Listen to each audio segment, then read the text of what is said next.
The hard numbers on mental illness in the legal profession are pretty striking. Close to 28% of lawyers struggle with depression, compared to 8% in the general population. Anxiety hits 19% of lawyers, but only 12% of all adults. And this makes it pretty clear that there is something about the law that is both exacerbating and causing mental health problems. In our latest issue, we took a deep dive into that puzzle. And in that issue, we spoke to a dozen very brave lawyers who were willing to come forward and share their experiences. And 3 of them are joining me on the panel this evening.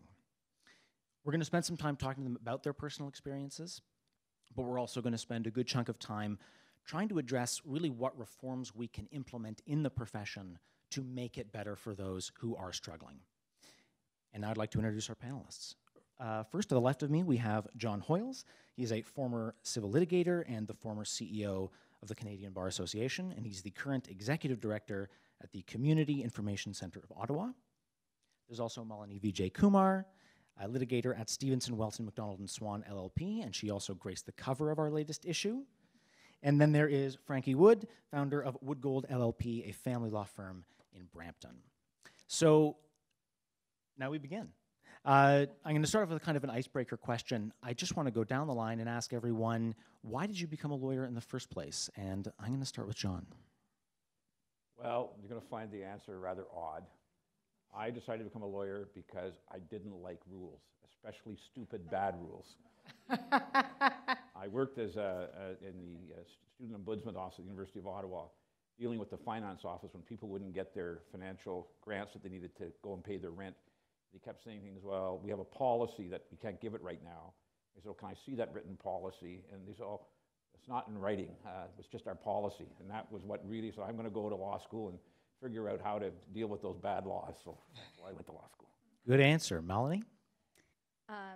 So this is a really dorky answer, but when I was 15, I went to this conference type event for high school girls in the Toronto area, and Justice Arbour was speaking, and I had no idea, of course, who she was, but she was talking about being a Supreme Court justice and being a prosecutor at the International Criminal Tribunal, and I just remember listening to her speak and being like, I want to be her, and then going up to her afterwards and just being like, Miss Arbour, you're really cool, and she was like, thank you. You know, if you think what I do is cool, maybe you should go to law school one day. And I was like, that's happening. So that was pretty much it. I thought Justice Arbour was fantastic, and I still want to be just like her. Frankie?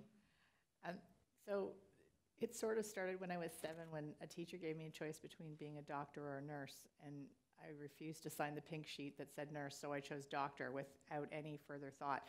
Sometime around first year university, I realized actually I had no interest whatsoever in being a doctor, and also I don't like the sight of blood. So at that point in time, I had to come up with something else, and my grandfather said, I think you'd make a good lawyer, and so I said, well, okay. And so off I went, and it wasn't actually until I'd been practicing law for about 2 years that I sat down with myself and said, what do you actually want to do with your life? And it turned out that being a lawyer was it, and so I'm still here, but it was a bit of an accident initially. And I have another question that I'm going to ask everyone. We'll go down the line again, and I kind of want to know when you first started to experience symptoms of a mental health problem. And maybe we can go in reverse order. Frankie, do you mind starting us off? Sure. To be honest, I'm not even sure, because now that I've been thinking so much more about these issues, I go back to certain events in my life and I think, was that maybe a panic attack or an anxiety attack that I had? And I just never even really realized at the time that that was what was going on, because of course I don't have panic attacks. It's not what I do. But I think where I really started to become a lot more aware of it was after I had children. I was having increasingly hard time dealing with the bitter custody disputes that I was dealing with, and I was taking it home. I was losing sleep. I was not always very nice to my spouse. I kept sort of actually imagining my children being in that situation, and I would have nightmares and wake up in a cold sweat about it. And it was around that time that I realized that maybe not everyone, although I think probably a lot more family lawyers go through this than ever would be free to admit it, or maybe more of them are admitting it now. I think it's actually way more pervasive. But it was at that point in time that I think I started to be like, maybe this is something a little bit outside of the box. Quick follow-up, I mean, did you have the vocabulary to identify what you were going through as vicarious trauma, or did that come later? Yeah. No, and actually, I've said to a couple of different people as we've been going through this whole process, and I'm thrilled to see Orlando here because I'll be perfectly honest, it wasn't until Orlando in his position as president of the OBA was so amazing to come out and say, okay guys, we really need to put this out on the table. And I think that that was such a huge opening for so many of us in the practice to say, oh, I'm allowed to think this way? Oh, and it was so eye-opening for me. And it wasn't really until you had opened that door that I think I allowed myself to open that door. That's very interesting. Malini, can you talk a little bit when you first started to experience something? Yeah, so Frankie, what you said about looking back at your life and being like, oh, that makes sense now. That, for me, goes back to when I was a kid. That goes back to some really early memories for me when I used to fixate on things and have really irrational, obsessive fears about things and, like, not be able to sleep over, like, a single failed math test or something like that, and, like, for days and days. But I think I didn't really think of it, I didn't really think of my anxiety as, like, an actual thing that I had to deal with until law school, which, as we all know, is so good for our mental health. Sort of just like, I guess, yeah, just really noticing for the first time, because I had a partner who had some very serious mental health issues in undergrad, and it wasn't sort of until towards the end of our relationship in law school, because during our relationship I had been the okay one, and like I had been the, you know, yeah, like I had been the one sort of supporting him, and then once, you know, I was in law school and kind of thinking about my own mental health for the first time in my life as an actual thing, I was like, oh yeah, you know, maybe I shouldn't be having such horrible, cruel thoughts about myself every time I do one slight thing wrong. Maybe this is not the way things are supposed to go, and maybe I should talk to somebody about it. Malini, for people who don't have anxiety or don't know what the symptoms are like, can you walk through kind of what the thought patterns sound like when they're playing over in your head? Yeah, I mean, I can only speak to it for myself. I mean, I think different people's experience of it is different, but, you know, like so one of the things I talk about in therapy is this idea of like a thought basement. So when something doesn't go our way, or when, you know, something is a disappointment or whatever, we mess up on something, it's normal to think things like, ooh, that sucked, or even like, oh, I suck, I should have done better. That's, you know, I feel really crappy about myself. But the thought basement is where it starts to get irrationally cruel, and where it starts to get like, I'm not worth anything, I should just disappear. This completely obliterates my self-worth as a human being because I forgot to confirm a short motion. Right. So like that irrational link, I think is how I'd characterize it. John, can you talk a little bit about when you first started to have issues? I was trying to think about that when you told me this was going to be one of the questions. And actually, when I finally accepted that there was an issue, I was 58 years old. But when I think back, like my colleagues, I probably was suffering depression in law school. I certainly, in my 10th year of practice, was probably completely burned out and suffering depression. But I was, you know, the old school thing is, you know, you're tough. And, you know, I'm not crazy. I don't need any help or a psychologist or anything. I just got to keep on going. And it's interesting, my career, from practicing law to moving to Ottawa to work with the federal government to becoming the CEO at the Canadian Bar Association, that move from practicing law to Ottawa was my way of treating myself or trying to deal with it. I escaped something that I couldn't cope with anymore, even though I loved being a litigator, but all the other pressures of law practice. So, you know, but it was only 58, when I was 58 years old, and after I got stopped in a speed trap chasing somebody who cut me off, and I was sitting there, and it was 160 clicks over, so cars going, in big trouble, And the police officer came over, and I'm crying when he came over to the window of my car, and he took my license. I figured, oh boy, what am I going to tell my wife now? I don't know what happened, whether the other person was a police officer that was driving the other car. I got a fine for 21 clicks over, and the police officer said to me, I think you should get some help. And I went to my doctor, and she said, well, I think you've got depression, John, and you should see a psychologist. I said, I'm not crazy. And I just remember the one thing that my psychologist, who I still see now, 8 years later, once a month, just for my own personal thing for me. I remember the first meeting, I said, look, if you're going to blame this all on my parents, I'm out of here right now. And she and I joke about it all the time now, that this is what, it's a whole bunch of things, which we'll get to later in the discussion, but it's a really, really important thing that I will repeat probably several times tonight is the one thing that you learn, two things you learn. Number one, you can't fix this by yourself, even though as lawyers I think we're taught that we're tough and we can figure anything out. And the second thing is that you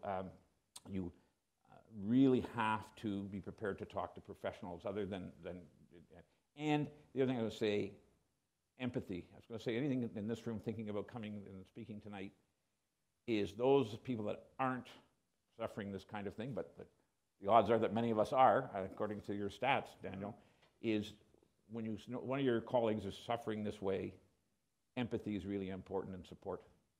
Because there's probably a silly expression in a way, but for the grace of God go I. Could be you the next time. So you'd hope that they give you support when you needed it. So, John, can you take a minute and talk a bit about what your depression felt like?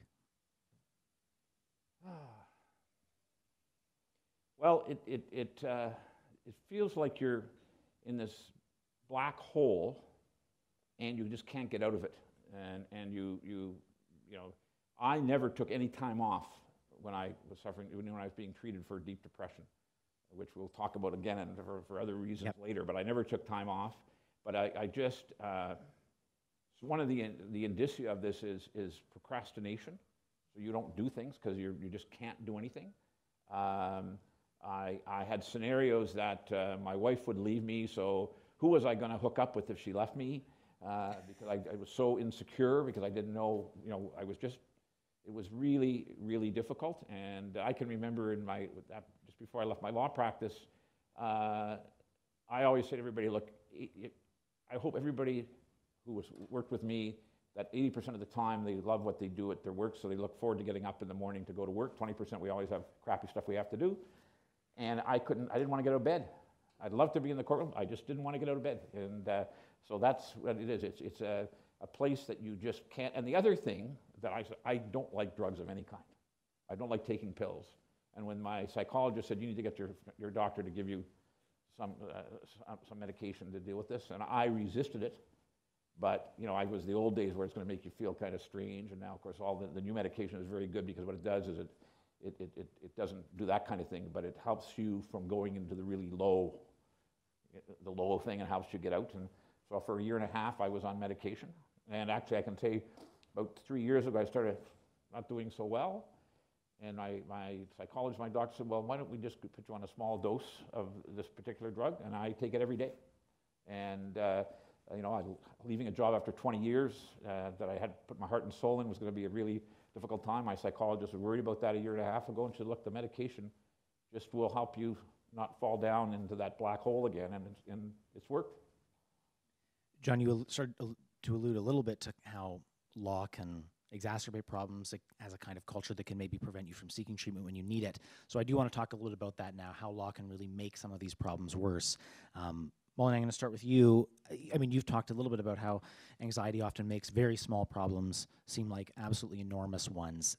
But it also seems like law can make that feeling even more acute. Can you talk about how that's the case? Yeah, I was actually talking about this with a partner at my firm today, because so I was in court on an emergency injunction this morning, and I was thinking about how ironic it was that I was going to come here and talk about this, because I was at the office till 1 a.m. last night, woke up at 5 and went back again. So it was one of those just really, really crazy days where I had a panic attack coming on, and I remember, I think for one of the first times in my life, I was like, no, later, not now, later. And I don't know how, but it did postpone itself, did come back. But, so, you know, we were talking about this because he was like, you gotta not freak out so much about this stuff. This is going to happen.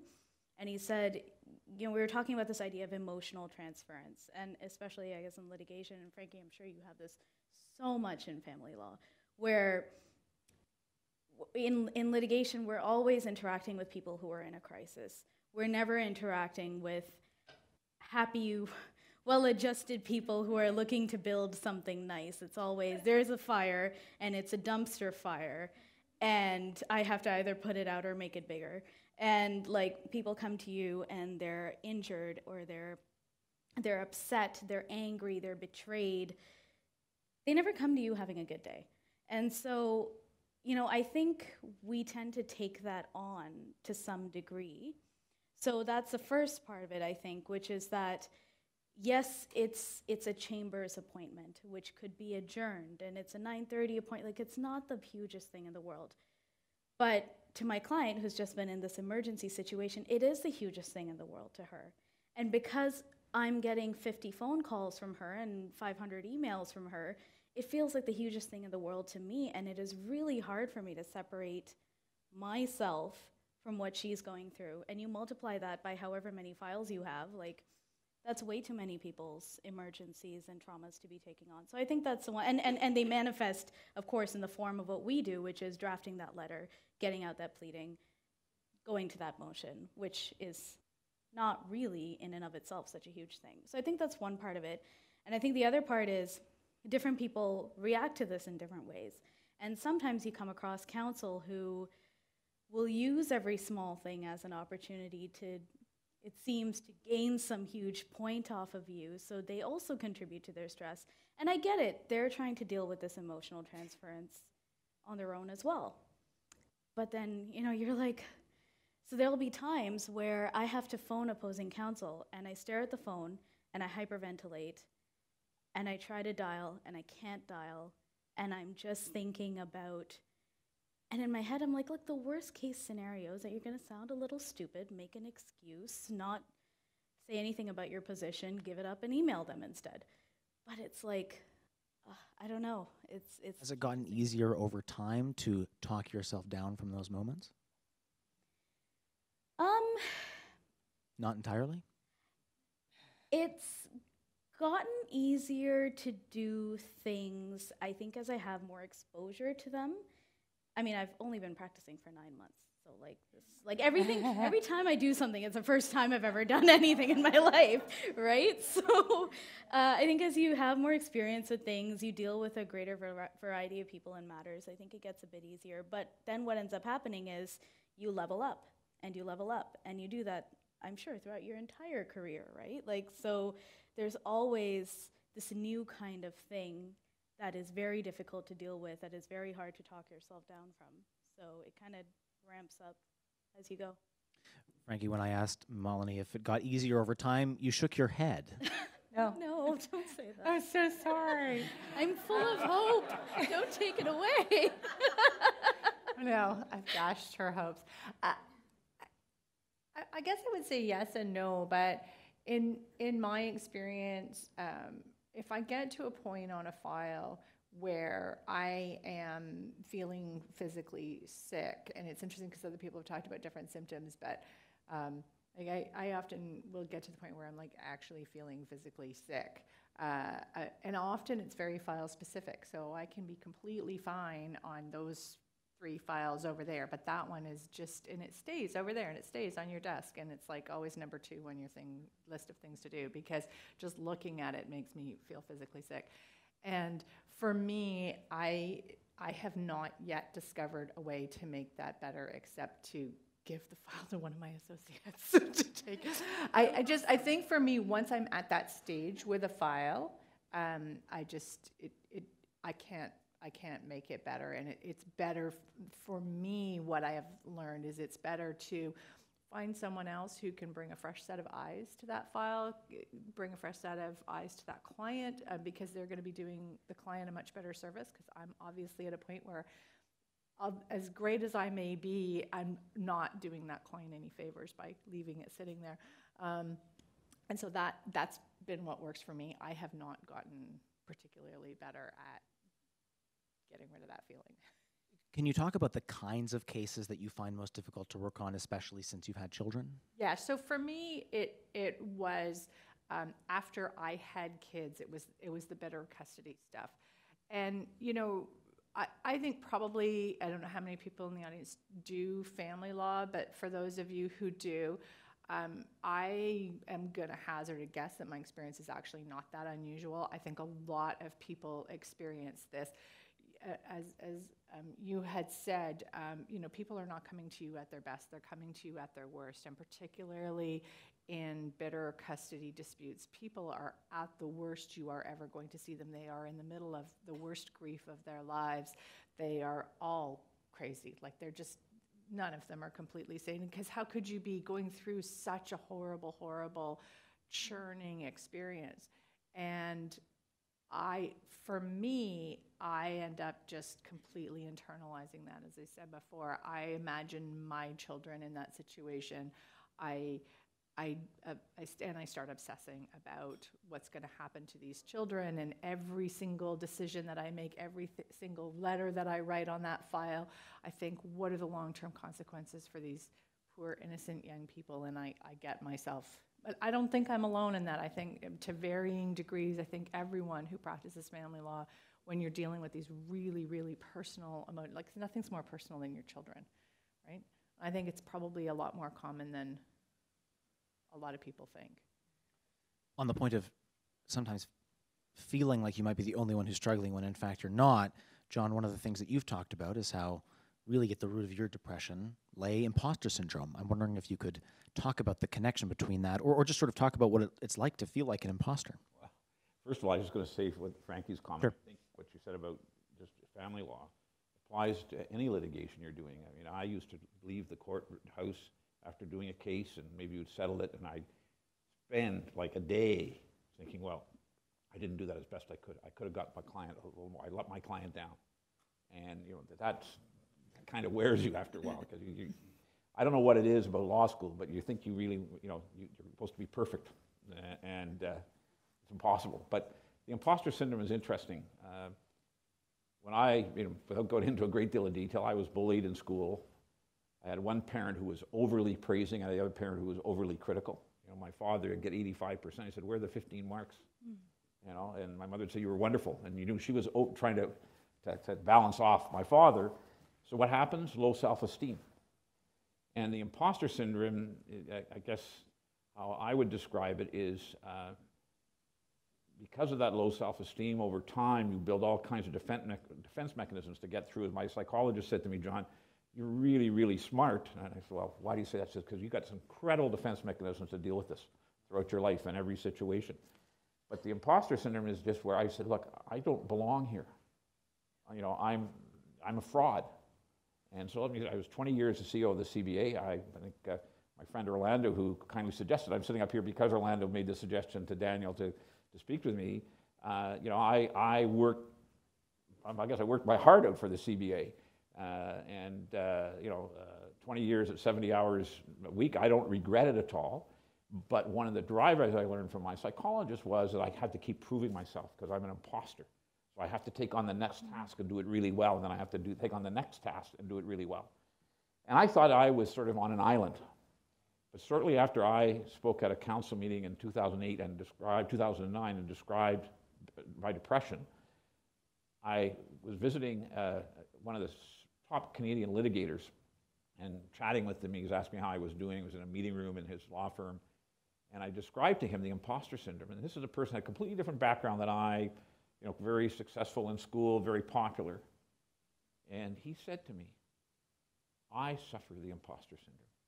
It blew me away, because I figured I had these reasons. I've been working with my psychologist. This was somebody who I would never have dreamed in 100 years that this person would suffer this. And I can tell you that's made a lasting connection. So the imposter syndrome can come from many different reasons.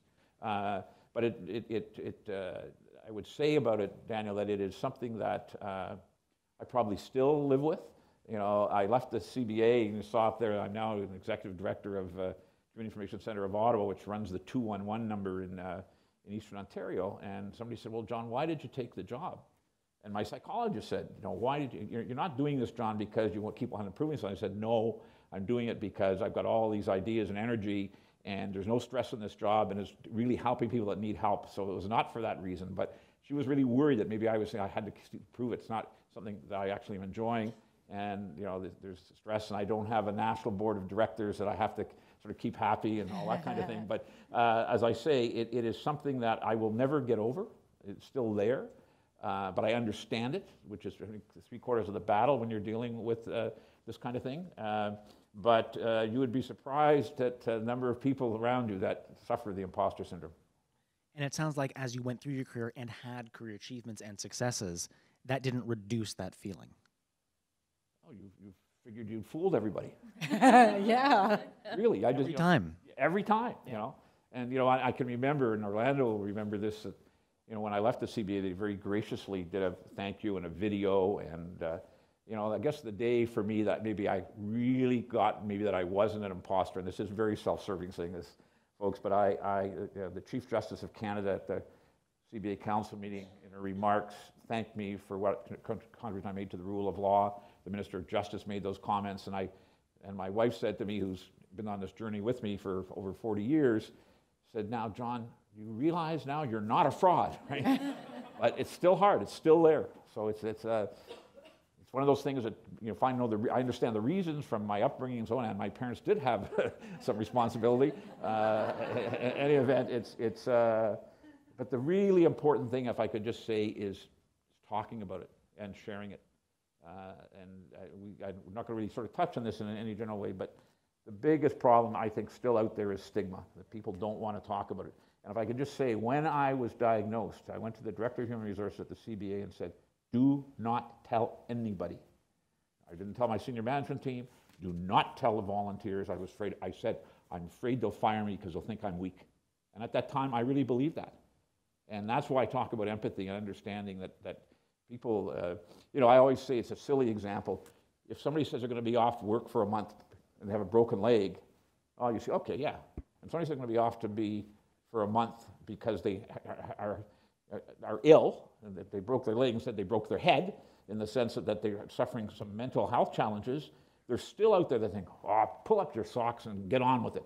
And there's still that out there, and we have to challenge that every day, because that's the thing that people have to understand, especially when you think about, and Frankie talking about family law and all those things, how complicated life is now versus even 15 years ago in everybody's life. So it just makes everything more difficult. So we just need to be really supportive.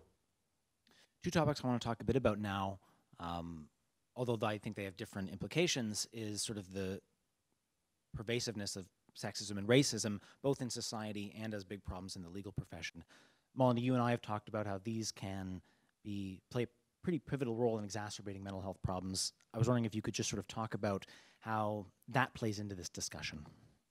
Yeah, I think it's very much intertwined with this discussion, because I think what people still don't understand about sexism and racism and other forms of oppression and prejudice in society is that it might not be as overt as it used to be, but how it manifests itself now is actually I think it's very dangerous and it's very insidious, because it's not overt. So you can't point to something and say, you know, somebody called me a slur the other day, or, you know, like that kind of thing. Thankfully, I don't think happens a whole lot anymore. But what you get is this little drip, drip, drip, drip, drip of constant microaggression, constant low-level devaluing and dehumanization of you as a person, and that has to contribute. So, you know, for example, you know, every time I get mistaken for an assistant, every time I'm clearly counsel in court about to sign up on the counsel slip, and somebody just says, oh, and like takes the pen out of my hand and then gives it to somebody else, which has happened. By the way, it happened a couple months ago, and I was in my robes in the line to sign up, and I was like, do you think I am lost?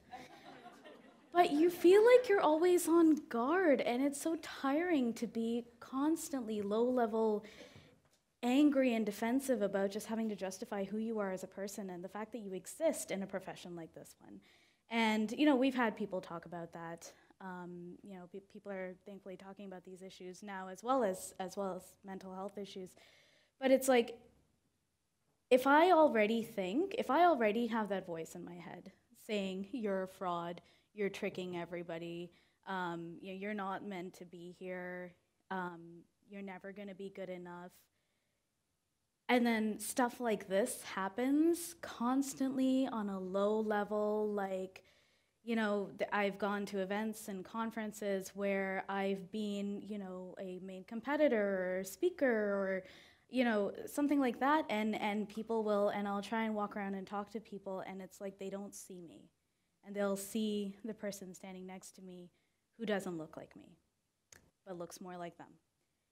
And it's just this constant drip, drip, drip. And I think in law, we think of ourselves as very elite, very educated. You know, we think of sexism and racism as something that we would never propagate.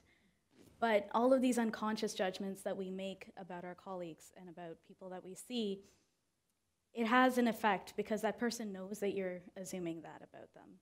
And so to try and overcome that little negative, horrible voice in your head, when all these other things are also contributing to that, yeah, I think it's very related. Frankie, you nodded along at a couple of those things. I mean, I'll leave it to you. Or, you know, do you have a comment, or have you experienced things like that? Certainly on the gender side, because I'm very Caucasian, but on the gender side, I particularly when I was first practicing, I have always looked younger than I am, and before anyone says, lucky you, really trust me, for the first 10 years of my practice, there was nothing good about that, because I would walk into discoveries or a mediation, and people, again, would assume that, like, why have you sent the assistant here first? Or what's this high school student doing here? I'm like, no, really, I have my law degree. Can I show you my law society card? I'm not 19, I'm 30.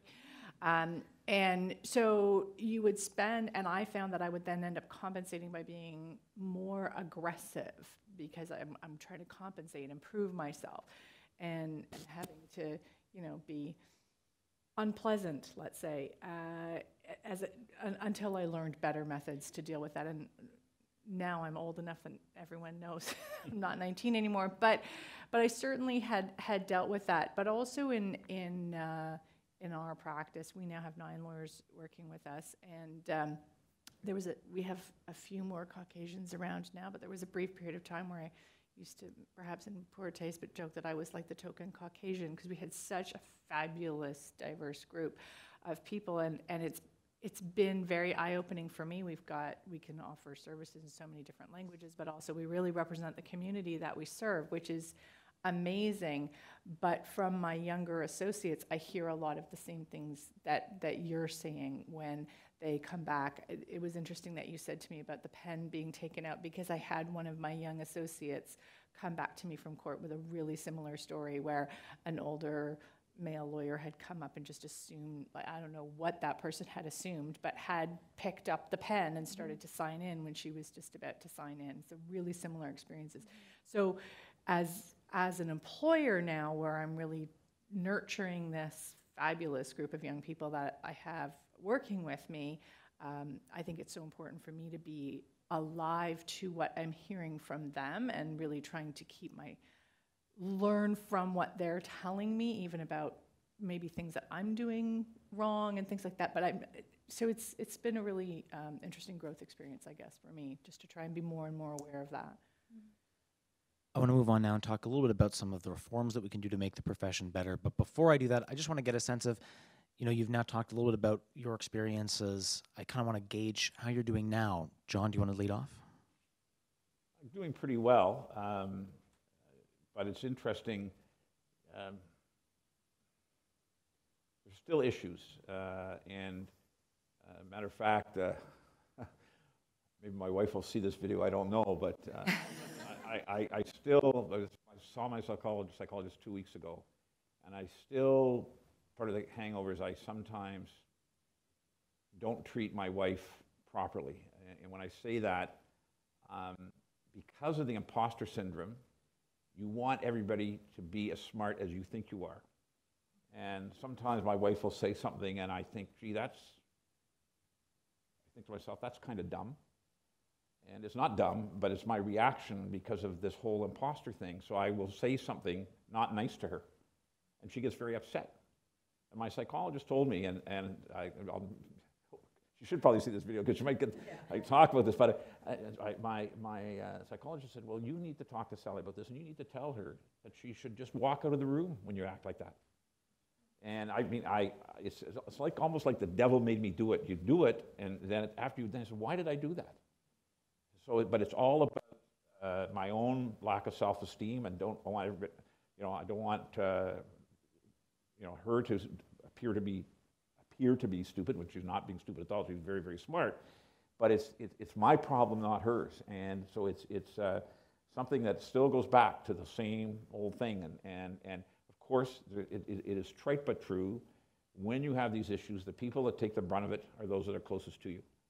And I think I said to this, Daniel, in the interview, probably didn't make the article, but one of the things, I think it did anyway, one of the things was that I'd come home and I'd be angry about a whole bunch of things, but I couldn't show that anger when I was practicing. You couldn't yell at the judge unless you wanted to go to jail.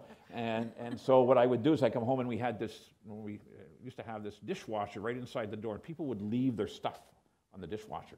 And I'd come home and I'd just be so angry. I said, this junk shouldn't be, and I'd just sweep it all onto the floor, right? And my daughters, now in their mid-30s, still talk about that and remind me about that. But that's the kind of thing was where all that anger, and that's the thing I would say that I think a lot of this, for a lot of people, is anger is at the base of it.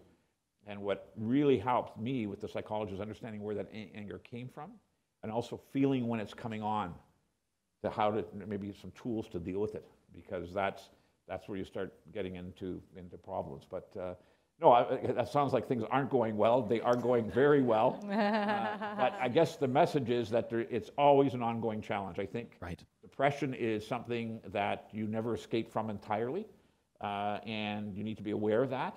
And there's nothing to be ashamed about that. It's just the nature of what it is. But I think the opportunity to be in a place like this today and share this is, I think, one of the most important things that we can all do, because it is it's just so important that people understand that this is not something that I chose to chose to, if you're a partner in a law firm and you're suffering depression, the person says, I'm going to go suffer depression just to screw up the world. It's something that it's an illness, and it just needs to be treated like any other illness. I'll keep repeating that because it's really important. Malini? Yeah, so how am I doing right now? I think I mentioned I had 4 hours sleep last night, so. And I think I also mentioned I'm 9 months into my first year of practice, and if you guys remember or know currently how that feels, it's an interesting time. Yeah, things have been a little bit difficult lately. I know they're getting to that point that I can tell the signs when I start missing small things, both at work and in my personal life. When my best friend tells me for the 5th time, she's like, "Have you made an appointment with your therapist?" And I'm like, "No, I can't. I just can't." And she's like, "Why?" And I'm like, "'Cause I can't. I just it's too much." And she's like, "Yeah, okay. That's why you make the appointment with the therapist." But yeah, and it's interesting too, because by all indicators, I'm extremely lucky. I have a great job. A lot of people who are where I'm at 9 months out of articling are still looking for jobs. I'm at a great place with great people. I get really interesting work, but I don't know why I keep pushing and pushing and pushing myself, and I have to be careful about that, because I'm getting to the point now where I have to start saying no to things, and that's really hard to do, especially, again, when you have this voice in your head telling you that everything you say no to is another indicator of the fact that you're worthless. And I was having this conversation with my best friend the other day, And I was like, I just don't know, because she was like, well, why don't you just slow down a little bit? I was like, I don't know if I'm, so, we have an annual billable target, and, like a lot of firms do, and I was telling her, well, I went on vacation, and, like, I got to make up for that, and if I stay on this schedule, like, I'm only going to be 20% above target, and I have to be more than that, and she's like, what is wrong with you? But it takes saying that out loud to somebody and having them repeat it back to you and saying, like, what is wrong with you? That's a target. Because I keep trying to take more and more and say yes to everything, because I feel like I'm a first-year lawyer and I can't possibly say no, and I can't possibly show weakness, and I can't possibly slow down, because that would mean that I'm lazy, and that would mean that I'm not making the most of the luck that I have, and that would mean that I'm not a good lawyer and that I shouldn't be here. And so all of those thoughts have been really pouring down for the last little while. But good news, I am seeing my therapist next Friday. So, yeah, it only took like 5 reminders from each person that I'm close to. And then when I get annoyed with them, because like John said, one of the things about mental illness that you like talking about even less than the other stuff is the fact that it kind of turns you into a bit of a, I'm trying to think of a PG word, a bit of a jerk. It turns you into a bit of a jerk sometimes. And you have to take ownership over that. I used to just be like, well, I'm stressed. I can't, like, it's not my fault. I'm stressed. And then, only over time did I start to realize, no, if I'm being a jerk, I'm being a jerk. And part of me learning to love myself and learning to treat myself healthily and better is to take ownership over the times that I'm being a bit of a jerk. So I went and apologized to people for snapping at them when they reminded me to book an appointment with my therapist, and they said, don't snap at us. You told us to remind you like this. So yeah, that was a very long-winded answer to a very simple question. How am I doing? I'm still doing. Got it. Frankie, you talked a bit about how one of the main issues that you've had is taking on cases, the bitter custody battles, and you sort of identified a kind of a solution, which is that you would try to do less of those. How effective has that strategy been? It's been increasingly effective now that our firm is up to 9 lawyers. Because I have lots of people. Because, of course, one of the other things that I'm really conscious of is all of these fabulous people that are with me, and if I only had 1 or 2 people with me, if I were to say, oh, here are all the ugly files and give them all to one person, that probably wouldn't be very nice of me. Probably not very effective, because it would just simply happen to them. One of the great things is we now have sort of quite a range of personalities within the firm. There are some people who are really well suited to litigation, and some people who are much better suited to the more negotiation and even collaborative style, for those of you who do family law, you know what I'm talking about. And some who don't seem to be as bothered by the bitter custody stuff, but absolutely hate complex accounting that involves business valuations and all of the rest of it. So, and that's just fortuitous, but I mean, that's one of the things is we've got so many people around that I can kind of move things around and try and nurture what each different lawyer is enjoying or not enjoying, and kind of farm the files around like that. And then the other thing I think is the power of no. And you were talking about this, it has nothing to do with being 9 months out. We still have a hard time saying no 20 years out, because again, you have this feeling that if I say no, that means I'm not good enough, I'm not strong enough, I'm not smart enough, I'm not something enough if I say to a client no. But the power of no is something that I've learned in the last few years. And if a file comes in the front door and during that first initial meeting, all of my red flags are going up, I have learned that more clients will come. My bills are going to get paid, and I can just say no. Let's talk about solutions. That would be one. That would be one. What I kind of want the 3 of you to do is sort of imagine that we could fill this room with managing partners, and you could tell them, here is the one thing you must change about the way you do things. John. Well, before I do that, I just wanted to follow what Frankie Go ahead. There's 4 categories of files: good clients and good files, good clients and bad files with good client, I got the good clients with bad files, good clients with good files, I said those two. Then there are interesting work, but really bad clients, and then there's bad clients and bad files. And many years ago, I had the same problem. I would say no to anybody. I would never use the word no, any clients. And then my partner came up with this, and it was his, and I said, we don't want any of them two lower categories. We just want the good clients with good files and the good clients with bad files, because they're good clients, so you don't mind helping them out on the bad files. And everything below we don't want. And I can remember I was 4 or 5 years out. The day, I can still remember it today, the day I fired a client. The client was a complete pain in the butt. And I decided I wasn't going to do this anymore. Brought him in, had the file already, and said, here it is. I don't know, well, please, please, please, I understand I'm difficult. No, I said, done. And it was the greatest relief I had, because I had that fear if I turned down work, well, maybe 6 months from now I wouldn't have any work.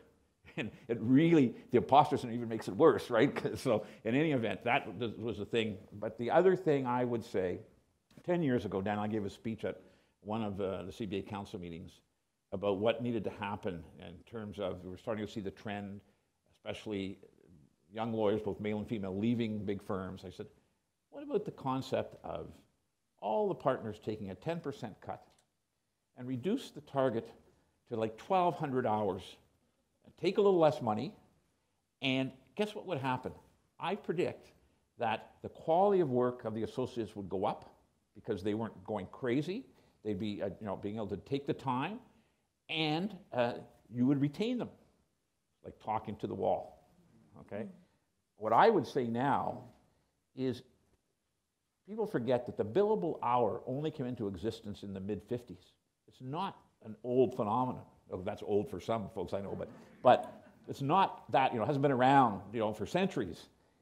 And what about figuring out some ways, which are easy to do, but the quality of work that people do, other measurements other than just the bloody billable hour, and it is it is so soul destroying. Talking about you mentioned when we were chatting before that you worked as a legal assistant, and I had a young woman who worked for me in high school. Came in and did the mail and things. She then went to Centennial College to become a law clerk. She became the head corporate law clerk at Gowlings. Then she decided to go back to law school. And she then, gutsy person that she was, opened her own practice in Ottawa. Didn't know anybody, knew people, but not in tax and charity law. And she then got recruited to one of the firms in Ottawa because they wanted to build that area of practice. And, she has struggled. She's through it now because they were just on her every week. You didn't meet your target. You didn't meet your target. You didn't meet your target. And she was going to pack it in.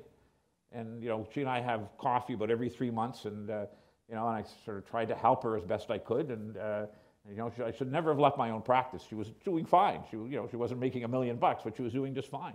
But they sort of offered her the moon, the sun, and the stars. And then she got in there, and it's been a real grind. So the billable hour needs to go, and quality billing, and finding other ways to how you compensate partners and associates other than, I am the perfect candidate for the billable hour, right? I will do. Everybody else did 2,500 hours. I will do 2,700 hours. But that's, that takes you down the road to depression. Malini, the managing partners are listening. What would you say? Well, that doing away with the billable hour sounds like a great idea from this particular vantage point. I would say actually, and I know it's hard, and especially in small firms, it's really hard to do this because I think in big firms you have some sort of structure for managing workflow to associates, managing workflow to juniors. Somebody is, I think, aware of what juniors have been asked to do, or at least what it is that they're doing. What I hear about Bay Street, and maybe I'm wrong, but in a small firm, it's where you don't have the infrastructure to sort of hire somebody who is sort of your HR coordinator or what have you. Then you have partners whose job it is to not only manage the business, get new clients, do client development, also bill and make money for the firm, and then in some spare time that they don't have, keep an eye on how workflow in the firm is going. And I think especially where you have, you know, you might have only a couple of juniors in a small firm, or maybe only one, and you know, there's no communication about what gets given to that person. And that person, you know, of course is not going to feel like they can say no. And I guess part of the solution is, you know, you do have to empower juniors to say no. You have to say, look, you know, there will never be a repercussion for you coming to us and saying, I can't do this file, I can't take this on, it's not possible. But I think, you know, if you're not able to have that kind of conversation, or you know, there just has to be some sort of awareness, instead of just having a sort of free-for-all on your lawyers that are within their first 3 or 4 years of practice, and then being like, oh, they're burning out? Oh, I didn't know that. And this isn't meant to be like a criticism at all, because I think, you know, I can only imagine how hard it is to be senior in a firm, and like I said, to have to manage client development and making money and running the firm and being the HR person, and like, I don't know how they do it at all. But I think it has to be done, and I don't know exactly how, but there has to be more communication going on there. Frankie, as someone who runs a firm, any ideas?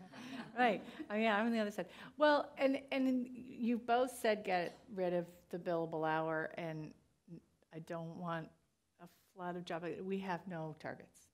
So I have a money. Like, if you want to make any money, then you need to bring work in, because I pay my people a percentage of what comes in the door. And so if nothing comes in the door, then they don't make any money. So there's an incentive to work, because there's no money. But I have no hourly targets. I don't, as long as I'm not getting complaints from clients, as long as the clients are being well served. If you want to show up at 10 a.m. every day instead of 8 a.m., I really do not care. If you want to work from the Starbucks, as long as the clients are being served.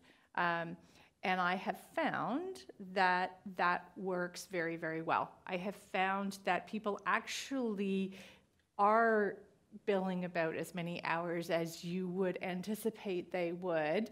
And some people do more than others. But you know what? If you want to make less money, hey, that's cool with me. I don't mind, right? As long as you're making enough to cover my overhead. But other than that, some people want to make more, some people want to make less. That's groovy. So that's one of the things. And the other thing I would say that I have tried to do, and it comes from, and I don't remember, someone was reminding me, you know, if you're in a plane and they do this thing at the very, very beginning where they say, you know, if the oxygen mask comes down, put your own on first before you help anyone else. And I think that that's such an important message to carry over into our personal health and our mental health. You cannot help any of your clients, and you cannot make money for your employer, and none of the people working for me are going to make money for me if they are not well. And so I think we haven't sort of talked about the physical health side, but good nutrition, good physical exercise, having a hobby, like really a hobby. My partner sings in an a cappella group, and she travels around the United States singing in competitions. Whatever it is. But I think as an employer, for me to recognize the really important need of the people who work for me to take care of themselves, to go to the gym, get their physical exercise, to have a hobby, have a personal life, all of those self-care things that are going to improve their mental health means that when they come and they are sitting in that office or in the Starbucks behind their laptop or wherever it is, that the quality of the work that they're putting out is so much higher. So that has, and I'm not perfect. You know, as you were saying, I'm doing on 10 different things all at once. But that's a method, that's a sort of something that we've tried and I think has worked quite well for us. So we have about 10 minutes left, and I would like to open it up to a Q&A. So if you do have a question, just raise your hand, and a microphone will appear before you.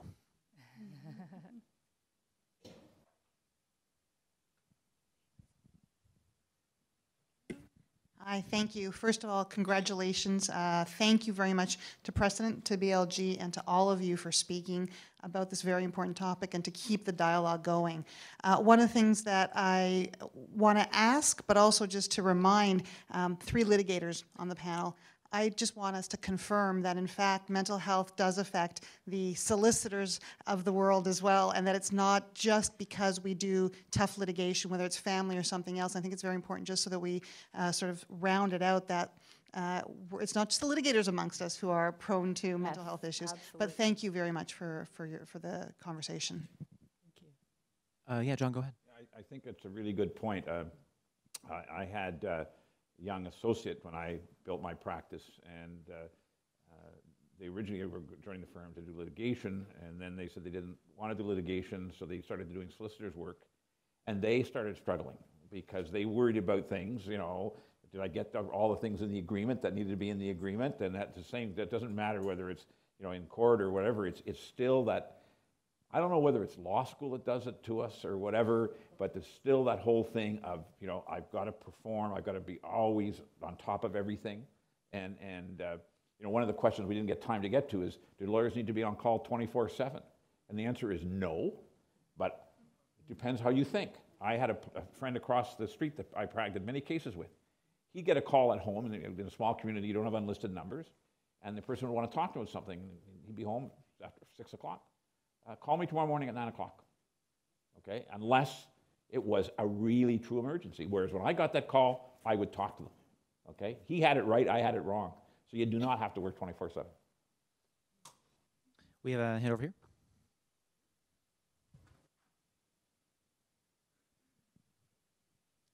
Thanks very much. And thank you for being here. One of the things that you mentioned was compassion, and I wondered if any of you would be willing to speak to some of the ways that those of us who would like to be supportive of our colleagues, some of the small things that we can do rather than doing away with the billable hour, which seems to be a little fraught at the moment.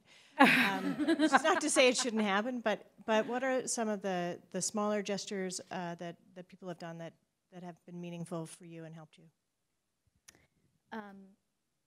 I'd like to speak to this, if I may. One of the things that really meant a lot to me in my articling year was one day when we had to get something out, and you know, I was trying to put it together as a record of some sort for something. Of course, I have no idea what it is now. But and I was just sitting in the lunchroom, just like crying and shaking because I was just paralyzed, and I was like, oh my God, oh my God, oh my God, oh my God, oh my God. And the senior partner, one of the you know, senior most lawyers at my firm, who's my mentor, actually saw me sort of, and he was like, hey, what's up? And I was like, nothing, it's fine, I'm good, I'm good. And he was like, he sat me down, and he was like, what can I do? Can I photocopy something? Can I bind something? Can I, you know, and just the fact that he'd sat down and been like, I will go to the binding machine, I will photocopy, I will pull tabs. This lawyer who's been practicing for 25 years is like, let me take some of the load off of you. He didn't care about hierarchy in that moment, and that meant so much to me. That was a real example of compassion. If I can just add one thing that just from the other side, but not that everyone who's in the position of authority maybe has been through their own issues, but to some extent being willing to admit it yourself. So I had an associate who I didn't know was struggling, and anyhow, over lunch one day, she sort of alluded to having some anxiety about some of the files or whatever. And so I told her what my anxieties about some of the files were, and it just came pouring out of her. And I think if I hadn't had sort of let on that I had a vulnerability myself, I'm not sure that would have happened. And in the end, she admitted to me that she was thinking of leaving the practice of law. But knowing that she wasn't alone in feeling this way, she is now still in the practice of law. So, and obviously, if you have never had these, I'm not saying make it up, but just, I think admitting to whatever your vulnerability is, admitting to even your own little insecurities or whatever, letting people know that that door is open and that they're not going to be judged. Yeah, go ahead, John. I guess the thing I would say is that if you see one of your colleagues who appears to be struggling, try to have a conversation with them. Maybe you're not the person, there's somebody that might be closer to them in the firm that could have a conversation with them. Look, can we help? The other thing, and I'll do my little ad now if I can, Daniel, one of the last things that I worked on before I left the CBA is the CBA Wellness Education Program. And if any of you go and just Google CBA Wellness, what we did is after we got the survey that had similar results to the ones that you quoted, Daniel, we decided through the CBA Wellness Program to do something about it, and we asked people in the survey what they wanted. And they wanted a way, two things.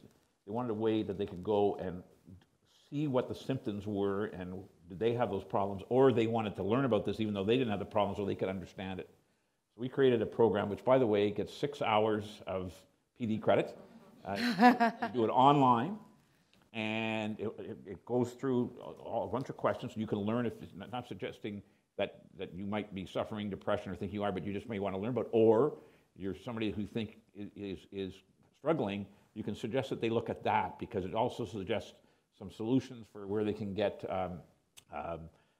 advice and help, and it sort of identifies symptoms. And the reason we did it this way was because people wanted it. They didn't want to talk to the Law Society.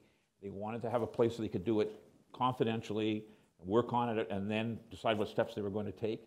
And the interesting thing is that it is available to all lawyers. We did this with the Mood Disorders Society of Canada. Bell Canada was a major sponsor. I got 9 of 12 law societies to provide us with money. And it's available to all lawyers. You didn't have to be a member of the CBA to access it. It's there right now. And to just give you the results of that, I just checked with the person that still runs it at the CBA. They first did this mood disorders with doctors and nurses. And the first year, they got about 200 people to take the course. In the first year, we launched this 3 years ago. There's 800. Over 2,600 people have now gone online and taken the course. And it's being upgraded. Money's been set aside to upgrade it every year.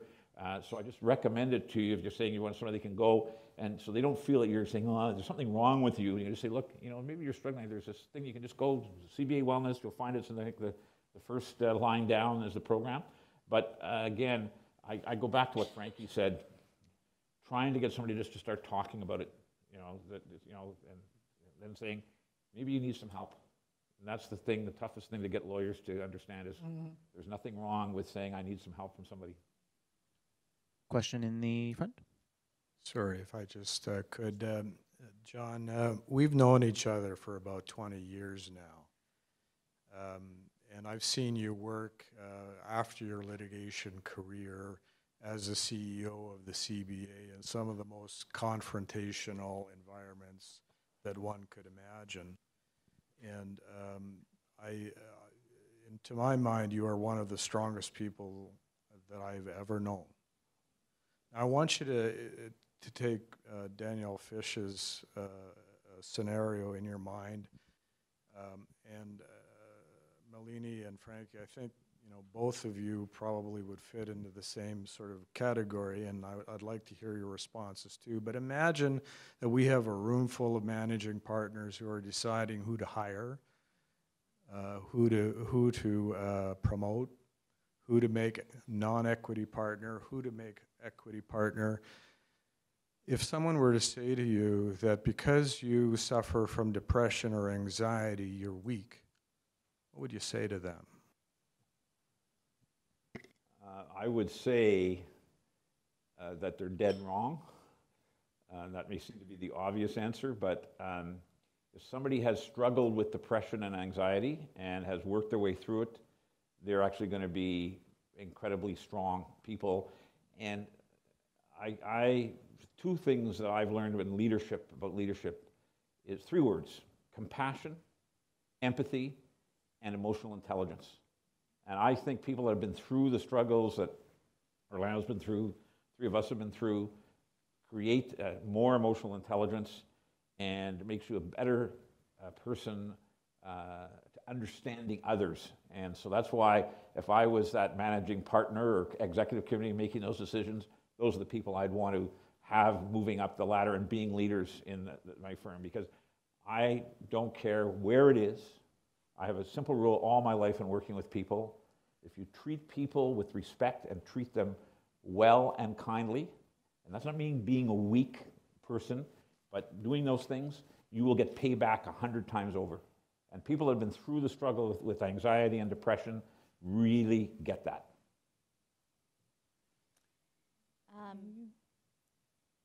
Well, I mean, if there were a hypothetical managing partner telling me, you know, should I hire this person or not? I mean, they have depression and anxiety, so I think they're weak. I'd say, well, do them a favor and don't.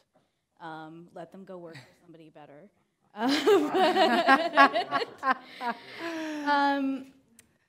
You know, I really think that in all ways, if you're creating a law firm, your firm has to look like the people that you're serving. Your firm has to look like the society that you're serving, and that means in terms of gender ratios, that means racially, that means in terms of sexual and gender identity, and that means in terms of hiring people who do suffer from depression and anxiety and other mental illnesses, because guess what? Not only do, you know, people who deal with this, I think, end up having a lot of emotional awareness because we have to, I guess, in order to survive. But, you know, your clients are going to come to you, and your clients are going to be dealing with all kinds of problems, especially if they're in very contentious, difficult times in their lives. And so why shouldn't your firm look like the clients that you're serving and be filled with people who can relate to the people you want to help? You know, I would say this, and I was one of these little memes or whatever, and I think I saw it on Twitter a long time ago, and legitimately it was someone who was sort of trying to bring awareness to the seriousness and the reality of mental health. But it sort of said, you know, asking someone with depression to just suck it up is a lot like asking someone with a broken leg to go for a run. And what I would say to them is like, yeah, and I'm still running, and it's broken, and I am still running. So thank you very much. You know, if you can run on a broken leg, and I mean that in a way of like, this is how strong we are, is that yes, every single morning you can have times where, as you were saying, you lie there, I cannot get out of bed, but guess what we do? And so I can't think of anyone who's stronger than those people who fight that every single day. Doran, you had your hand up?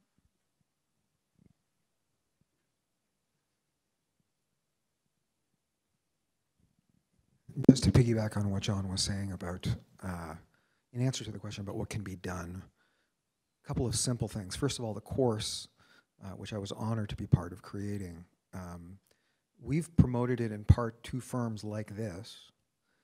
There's one firm down here in one of these towers that has essentially required their people to take the course. They just put it out to the entire firm, to hundreds of lawyers, and said, everyone take this course in the privacy of your own home, in the privacy of your office.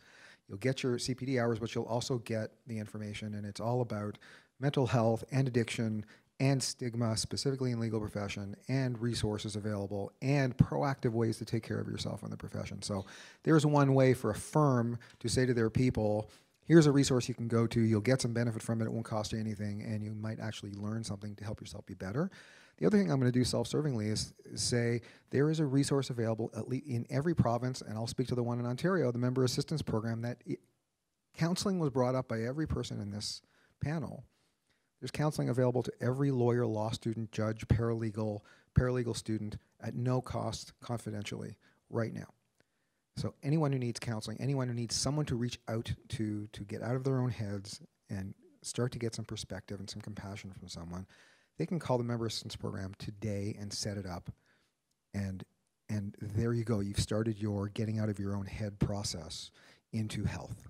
So I would very much recommend, there's a website, myassistplan.com, go check it out. And not only in terms of things like counseling, but also peer support. We have, I'm not going to name them, but there's a couple of our peer support people in this room today because they care about these issues. Peer support is simply people with similar lived experience who are lawyers or paralegals who will just be there and sit with you and be compassionate towards you. And if there is one strain that went through everything that was said today, it's compassion for others and it's compassion for self. That you gotta have compassion for self, and if it's hard to do it, have someone help you find it. I just have to do a shout out to Doran Gold, who some of you may not know, but who has been at the forefront leading this discussion for many years. And I can't. Don't make me old. Please don't make me old. and I have to tell you, when we're putting together that education program, without Doran, we would never got there. But and he, by the way, is a great speaker, so you can give me a percentage of your fees later. I'm just joking. But, he's a great speaker to grab a hold of. And we are at time. Right? There was one more question. Oh, okay, fine. So yeah, we're at time. I'd like to extend a huge thanks to our panelists. Thank you so much for coming. Thank you so much for speaking so candidly. It certainly makes my job very easy. Thank you.